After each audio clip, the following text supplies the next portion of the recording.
శత్రు తరుముతున్నాడు. ముందు సముద్రం కనబడుతుంది, ఎట్టు పోవాలో అర్థం కాని పరిస్థితి. మన జీవితంలో కూడా చాలాసార్లు అలాంటి పరిస్థితులకు వెళ్తాం. ముందుకెళ్ళలేని పరిస్థితి, వెనక్కి వెళ్ళలేని పరిస్థితి. ముందుకెళ్తే మరణం, వెనక్కి వెళ్తే మరణం. ముందుకెళ్తే బాధ, వెనకాలకి వెళ్తే బాధ. అర్థం కాని స్థితి. ఎట్టు పోవాలి ప్రభా, ఏం చేయాలి ప్రభా? కొన్నిసార్లు అనిపిస్తుందేమో, ఎందుకు ప్రభా నన్ను తీసుకొచ్చి ఇక్కడ పెట్టో, అసలు ఎందుకు నన్ను హెచ్చిస్తానికి అవసరం ఏంటి? ఇలాంటి అవమానం కలిగిస్తానుక? అసలు ఎందుకు నన్ను పిలుచుకున్నావు ఈ రీతికి తీసుకొచ్చి ఇక్కడ నేను విడిచిపెడతానుక?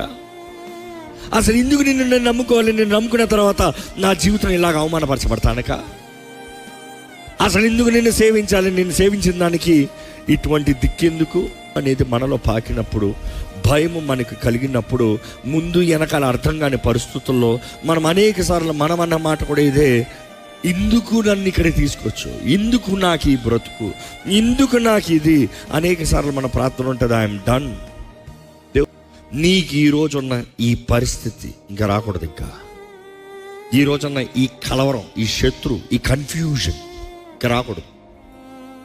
యూ హ్యావ్ టు చేంజ్ అని చెప్తానికి అర్థమైంది తెలుసా? నువ్వు పోరాడి చేయిస్తావని కాదు. దేవుడు అంటాడు, నేను దిగుతున్నా, నేను వస్తున్నా.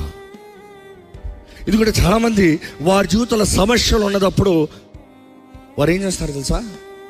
కయ్యో బయ్యో కయ్యో బయ్యో కయ్యో బయ్యో అని ఓరక గోళ చేసుకుని ఇంకా గోళ చేసుకుంటారు. ఈరోజు మీకు అర్థం కాని పరిస్థితుల్లో దేవుడికి మొరపెడుతున్నారా?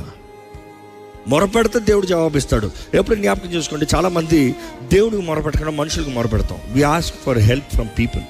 సో ఏం చేసావు ప్రభు అని నువ్వు దేవుడిని అడిగావా? మనుషుని అడిగి, మనుషుని అడిగి దేవుడి మీద అడుగుతారు మనుషులు. ఈరోజు మీరు ఏ సహాయాన్ని కోరుతున్నారు?